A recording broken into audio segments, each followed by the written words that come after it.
नमस्कार दोस्तों, एक बार फिर आप सभी का ज्ञान बाग में स्वागत है।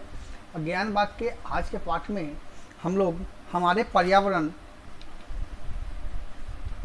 पाठ के हम लोग प्रश्न उत्तर को आज देखेंगे। इससे पहले हम लोगों ने इस पाठ का संक्षेपण लघुत्तरीय वस्तुनिष्ठ प्रश्न को देखा था। आज हम लोग देखेंगे अति लघुत्तरीय प्रश्न।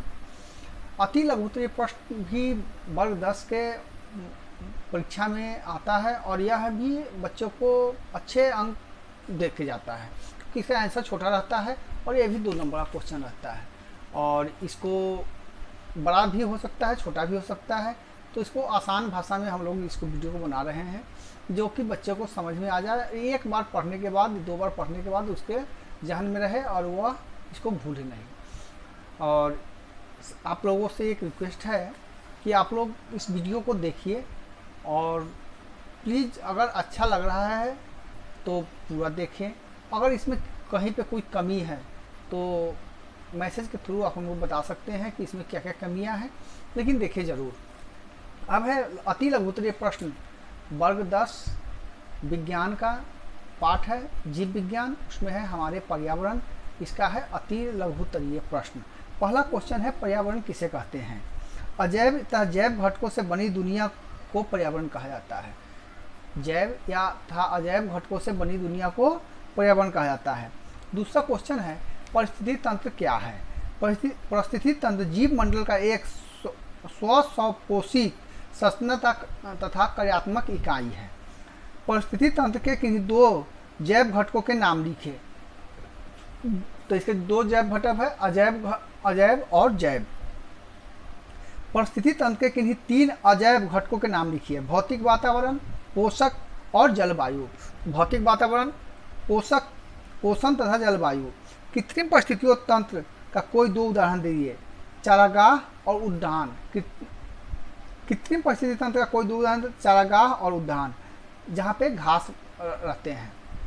मैदानी परिस्थिति तंत्र के आहार श्रृंखला के नामों को दर्शाइए। तो घास कौन खाता है? बकरी। बकरी को कौन खाता है? बाघ। तो घास किसके लिए जरूरी है? घास जो है बकरी के लिए जरूरी है और बकरी जो है वो बाघ के लिए जरूरी है। उत्पादक किसे कहते हैं? हरे पौधे, जैव शैवाल, घास, पेड़ इत्यादि ऐसे जीव जिन्हें प्रकाश संश्लेषण द्वारा अपना भोजन स्वयं बनाने की क्षमता हो, इस प्रकार के जीव को उत्पादक कहते हैं। एक आहार श्रृंखला का प्रथम पोषी स्तर क्या है? एक आहार श्रृंखला का प्रथम पोषी स्तर आहार श्रृंखला के उत्पाद है। आहार श्रृंखला क्या हो गया? हरा पौधा जो होता है वही आहार श्रृंखला होता है। कोई 2 जैव अनिम्नीकरणीय अपशिष्टों के नाम लिखे। पहला है प्लास्टिक थैले एवं बोतल अपमार्जक। निम्नलिखित में से कौन कौन जैव निम्नीकरण है? तो DDT, कागज, गोबर, प्लास्टिक की थैली, सब्जी के छिलके। तो जैव निम्नीकरण अपशिष्ट कागज, गोबर, सब्जी के छिलके हैं, क्योंकि यह जब हमारे यूज का नहीं रहता है तो इसको अगर हम कहीं पर रखिएगा, रखने के बाद यह नष्ट हो जाता है, लेकिन प्लास्टिक की थैलियाँ जो है वो नष्ट नहीं होती है।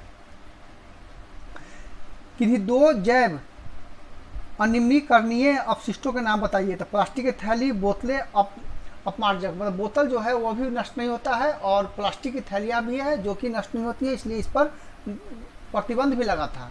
सरकार द्वारा प्लास्टिक की थैलियों के यूज पर प्रतिबंध लगा दिया गया था। तो यह जो है यह हजारों सालों तक ज़मीन में पड़े रहते हैं, जिससे कि उसकी उर्वरा शक्ति, खेती करना है उसमें भी ख़त्म हो जाता है। किसी तरह का पेड़ पौधा उस जगह पर उगने नहीं देगा। अब है ओजोन स्तर का क्या महत्व है? ओजोन स्तर का क्या महत्व है? ओजोन स्तर सूर्य से आने वाली हानिकारक पराबैंगनी किरणों को अवशोषित कर पृथ्वी पर प्राणियों को बचाती है। तो ओजोन स्तर जो भी ऊपर से हानिकारक आता है, जैसे बरसात के दिनों में अगर हम बरसाती ले लेते हैं तो क्या होता है, बारिश के बूंदों से हमारे शरीर को भीगने से बरसाती बचाता है। तो यही जो ओजोन परत है, जो सूरज की रोशनी से आता है, जो हम लोग के लिए हानिकारक किरणें हैं, उसको ओजोन परत जो है नष्ट कर देता है। CFC का पूरा नाम लिखिए। क्लोरोफ्लोरोकार्बन। C से क्लोरो, F से फ्लोरो और कार्बन। एक रासायनिक यौगिक का नाम लिखिए जिसमें ओजोन स्तर का अपक्षय होता है। क्लोरोकार्बन या क्लोरोफ्लोरोकार्बन।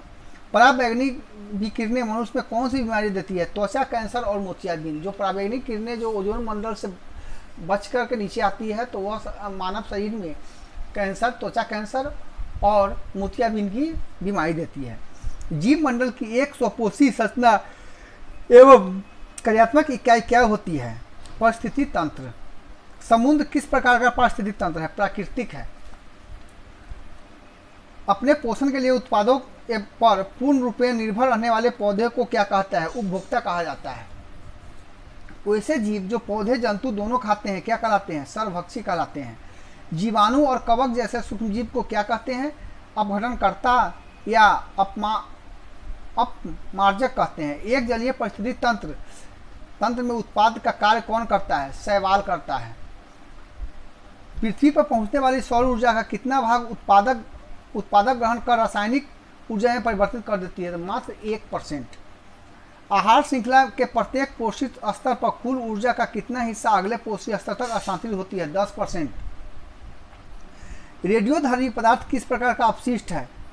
अग्नि निम्नकरणीय अपशिष्ट है। अगर विभिन्न पोषीय स्तर के जीवों की संख्या का अवलोकन किया जाए तो किस प्रकार की आकृति बनती है? पिरामिड की आकृति बनती है। कागज और कपास से निर्मित कपड़े किस प्रकार के अपशिष्ट है? जैविक अपशिष्ट है। कागज और कपूर से बने जो कपड़े हैं वह क्या है? जैविक अपशिष्ट है। धरती पर स्थित सभी जीवों को किस श्रेणी में रखा गया है? पर्यावरण और वातावरण की श्रेणी में रखा गया है। त्रिचट्टा एवं मनुष्य किस प्रकार का जीव है? तो त्रिचट्टा और मनुष्य जो है वह सर्वभक्षी जीव है।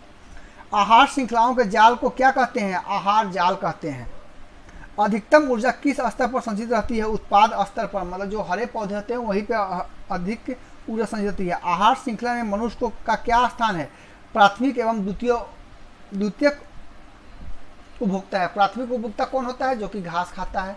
द्वितीयक कौन है? जो कि घास खाने वाले प्राणियों को खाने के रूप में ग्रहण करता है।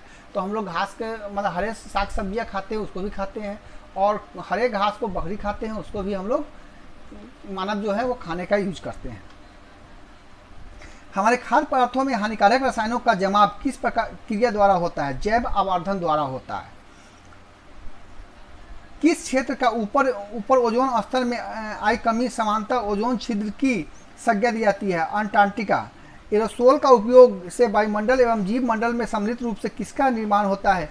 ओजोन मंडल का निर्माण होता है। जल मंडल, स्थल मंडल, वायुमंडल एवं जीव मंडल सम्मिलित रूप से किसका निर्माण करते हैं?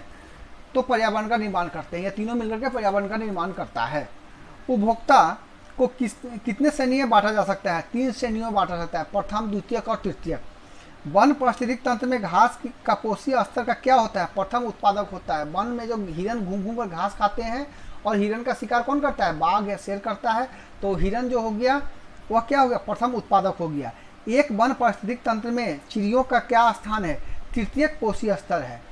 एक मैदानी पारिस्थितिक तंत्र में आहार श्रृंखला में गिद्ध कहाँ आते हैं? चतुर्थ पोषीय स्तर पर आते हैं। प्रथम जो कीट ग्रास ऊपर हो गया। दूसरा कीट को कौन खाता है? मेढक खाता है। उसके बाद मेढक को कौन लेता है? सर्प लेता है। और सर्प को कौन लेता है? गिद्ध लेता है। तो यह चतुर्थ में आ जाते हैं। क्या ऊर्जा का हस्तांतरण उपभोक्ता से उत्पाद की ओर हो सकता है? नहीं। उपभोक्ता को जो है उत्पाद से उपभोक्ता की तरफ नहीं हो सकता है। CFC के टूटने के लिए किस गैस की उत्पत्ति होती है जो ओजोन प्रतिक्रिया कराता है? आणविक और आणविक तथा मानविक ऑक्सीजन में। यह जो होता है CFC जो टूटता है, गैस की उत्पत्ति होती है, उसमें होता है आणविक और परमाणविक ऑक्सीजन में होता है। तो इस तरह से आज हम लोग अति लघुत्तरीय प्रश्न का पाठ जो है इस वीडियो में ख़त्म किए हैं। आगे आप लोगों को इस वीडियो में लघुत्तरीय प्रश्न मिलेगा, और रसायन का भी और प्रश्न उत्तर मिलेगा, भौतिक का भी मिलेगा, मैथ का भी आएगा। तो बारी बारी से मैं प्रतिदिन आप लोगों को एक एक वीडियो देता रहूँगा, जिससे कि आप लोगों को पाठ करने में आसानी हो और लैंग्वेज समझने में भी आसानी हो, जिससे कि आप एक बार 2 बार पढ़ें और ये आपको कंठस्थ हो जाता है। तो इस तरह से आप लोग इस वीडियो को देखिए, लाइक कीजिए, शेयर कीजिए, देखिए ज़रूर। अगर आप लोगों को पसंद नहीं आ रहा है तो प्लीज़ हमें बताइए कि इसमें क्या सुधार किया जाए कि आप लोगों के पसंद के लायक या वीडियो हो सके। तो इसी के साथ जय हिंद, जय भारत।